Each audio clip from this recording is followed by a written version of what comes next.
and y are two consecutive natural numbers, with x being less than 1. So then I can assume that x equals n, and y n plus 1. And I also need to make sure that the two natural numbers that I pick must satisfy this condition, x less than 1. So the reason I call x n and y n plus 1, because n plus 1 is bigger than n. So therefore x is less than y. And this condition is satisfied, so let me put it here.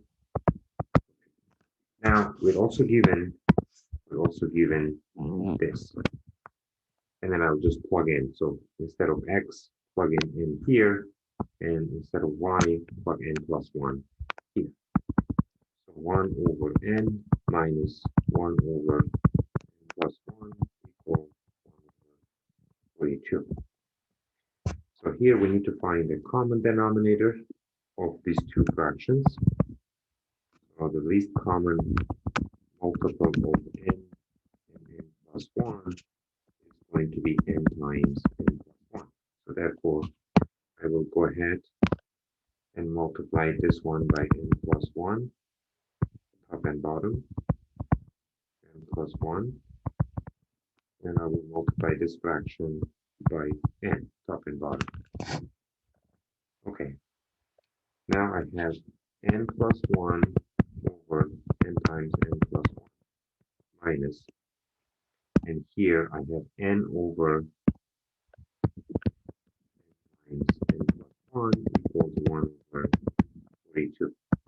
Since we have the same denominator, just go ahead and combine the numerator. Combine these two.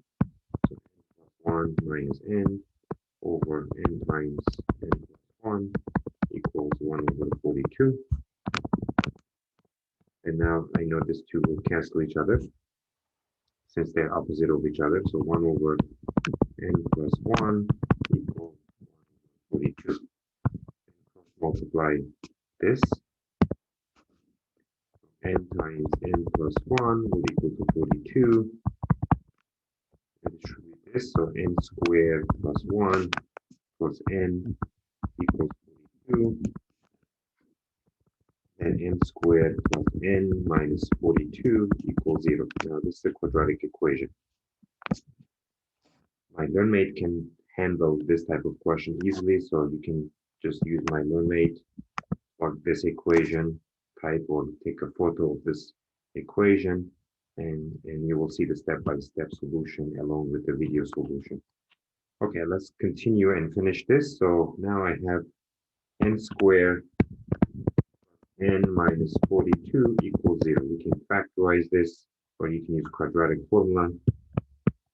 And 42 can be written as 6 times 7. So 6 times 7 is 42. Now when I add it, I should get plus 1 here, which I can choose this to be positive, choose this negative, or the other way around.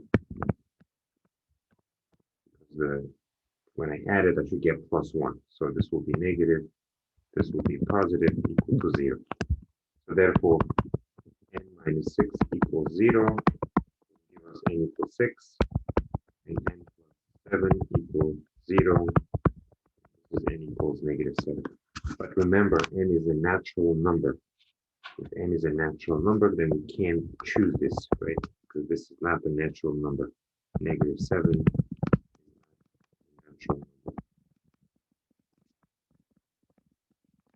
So we have to pick this for our n. Remember, now when we go back to the original, so we call x equal n, and we call y equal n plus 1. So therefore, this will be 6, and this will be 7. So x is 6, y is 7. And when you add them, because the question says, what is the sum of x plus y? Add 6 and 7, we'll get 13. So the answer is 13. Okay, I hope you enjoyed this video and this was helpful.